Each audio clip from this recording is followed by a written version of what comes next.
Alright, so this is an item that's on the bench this evening, and I'll apologise if you can hear the sounds of someone streaming over Twitch in the next room. So this is a Sulzer Labs frequency standard, or rather a pair of them, from the early, or possibly early 60s. I think that they were first in this particular family was introduced in the early 60s, but were manufactured possibly up until the late 70s. I'm not actually sure, but these are pretty well regarded in terms of their stability. And of course, we've got a cat who's thinking that it's entertaining to get up on the workbench when we're trying to do work. We'll see if he disappears or knocks everything over. There's an equal chance of both. So, as he does. So this is a pair of these standards. Now, as you can see, they're mounted in this 19-inch rack sort of frame. You can see that they're entirely encased in these long cylindrical, almost like a dewar type of arrangement, a dewar flask to insulate from external temperature variations.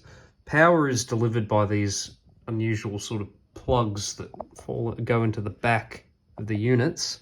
Now, I got this from it was like a mini hamfest. It was sort of like an auction, a deceased estate at my local amateur radio club.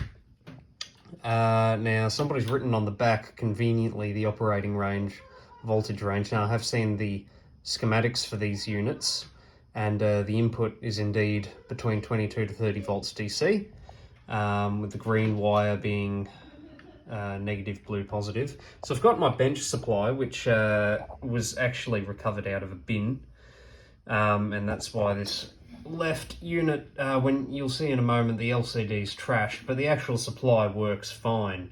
Over here we've got our multimeter, also out of a rubbish bin, and our frequency counter, also out of a rubbish bin. So I just wanted to see if these things actually power up and do anything. Now, normally with equipment of this vintage, particularly valve-based equipment, I'll actually put it in through a variac. And, oh dear, this cat is getting up on this unstable shelf. Pardon me while I try to avoid exacting any kind of damage to the cat. There we go. Now, let's see if we can see him out. Come on. He is not having a bar of it. He thinks that he is the main attraction this evening. Maybe he is. Anyway, back to the item on the bench. So these are...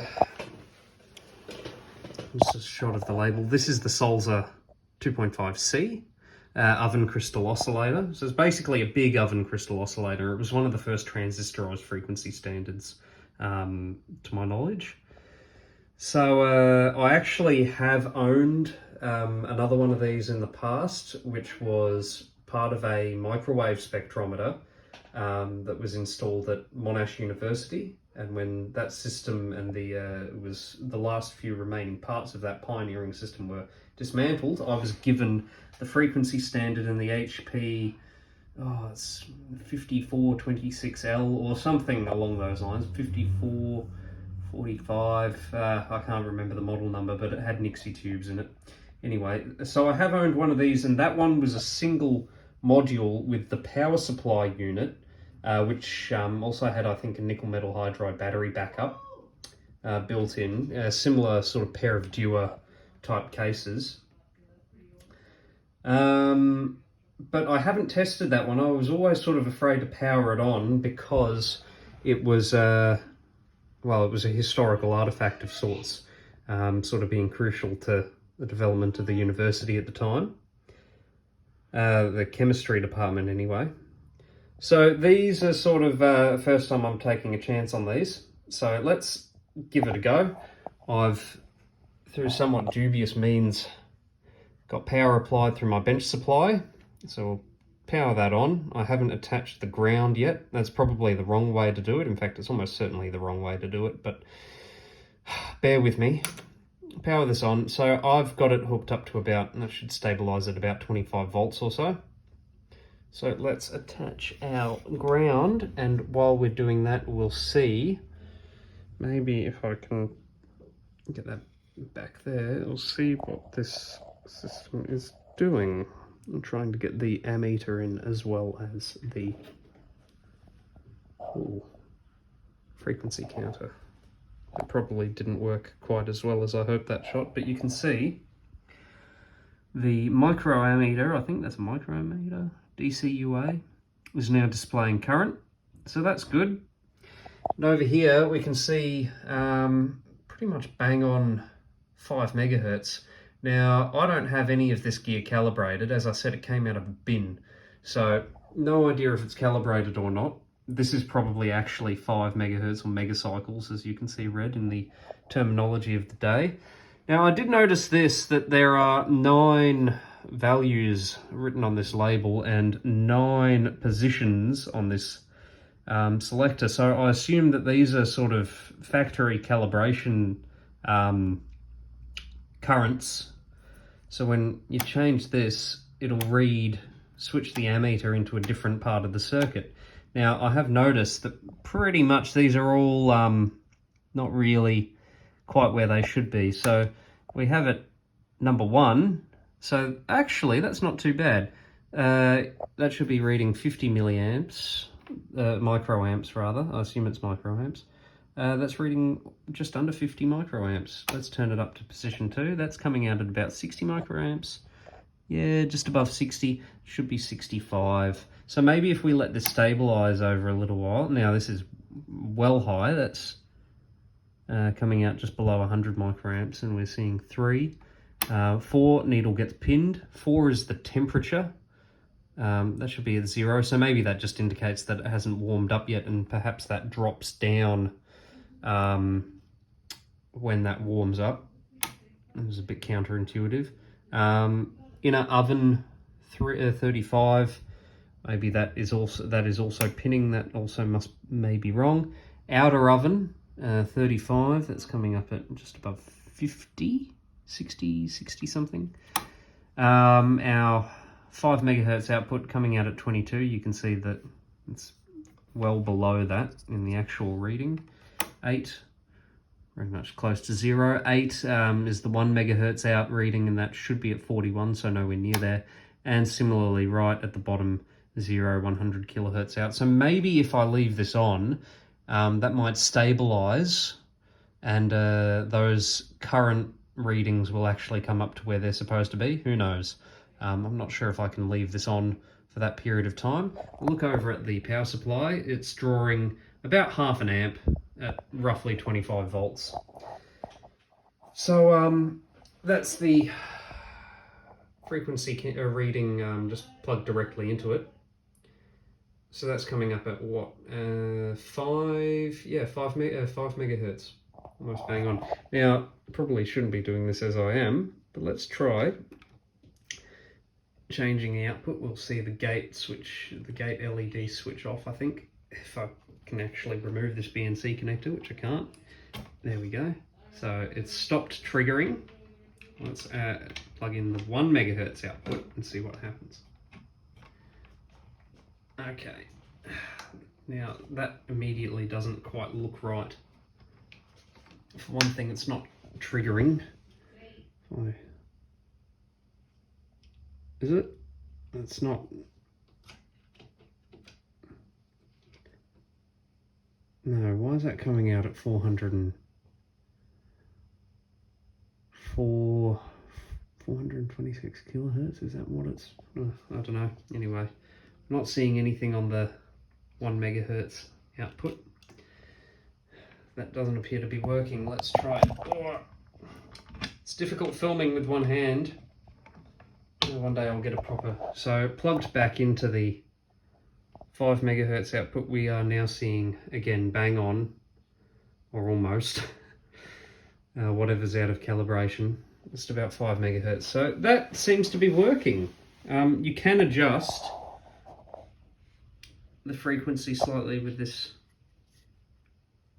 thing, but I think that the variation is so small. See, approximately 1 times 10 to the -11 per minor division. So I don't think that unless we turn that trimmer quite a bit, I think you could call it that, it's not really going to do much to the frequency that is displayed. And I probably shouldn't change it that much because it was probably already set to what it needed to be. Cool. So perhaps we should try testing the other one. I'll just switch this off. And you'll have to bear with me because I'm doing this all one-handed and holding the camera at the same time. Let's plug this in here.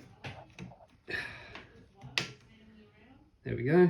Let's try the 5 megahertz output on there. And I'll just change this over. I'll get rid of that. We'll get the other power. Oh, well, that's great. Do I have wire strippers?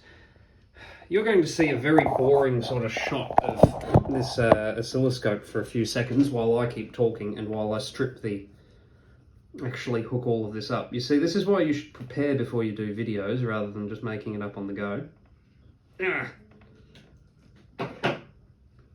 Okay, so I've just stripped off the insulation at the end of this cable, this wire, and assuming that they both have the same blue and green, rather confusing blue and green colour scheme, as we saw before, assuming the units are more or less identical, we'll wire these up exactly the same way. Cool, so green is negative, blue is positive. Let's switch on our power supply again. And I will return you to normal programming. So let me zoom out. Oh, yeah, there we go. I wonder if I was zoomed in through that whole time. So let's now try attaching. Actually, I don't like the way that's set up. I'm just going to put that on the end there. And now I'm going to attach our negative connector. Oh, I saw a bit of an arc there. That was not good. Okay, so power's being supplied there. That's good. Appear to have current on the display. And voltage says drawing a bit less than the other unit, it appears, 0.38 amps. But look here again, it does appear to be putting out 5 megahertz. That's good. Now, if I don't have the Crow up and running, because most stupid of all reasons, I've run out of power cables. Yeah,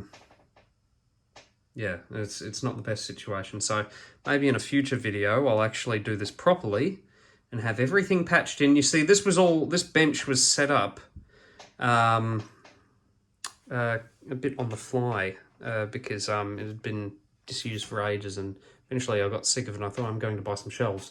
And then it turns out that this wall, when I went to sort of drill the holes into fit the shelving rails to the studs, this whole wall comes up as electrified or something by the stud finder, so I was a little bit spooked off from actually drilling into the wall.